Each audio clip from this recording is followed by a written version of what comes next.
আজকে আপনার কাছে 1 কোটি টাকা আছে, কিছু মনে হচ্ছে না। কালকে কে জানে, আল্লাহ না করুক, যে 1000 টাকা কারো কাছে চাইতে হচ্ছে, 1000 টাকার জন্য ঠকে গেছেন, হতে পারে না?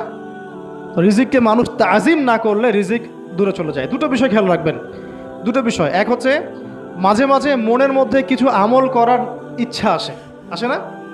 মনে হলো যে আচ্ছা একটু 10টা আয়াত পড়ি, মনে আসে না মাঝে মাঝে? এমন মনে হয় না? ওই সময় এই এই যে মনের মধ্যে যে এই ইরাদাটা জাগ্রত হওয়া, এটাকে আমরা বলি ওয়ারিদ। অন্য ভাষায় আপনি বলতে পারেন মেহমান। কি বলতে পারেন? এটা আল্লাহর পক্ষ থেকে আপনার কলবের মধ্যে মেহমান হিসেবে এসেছে।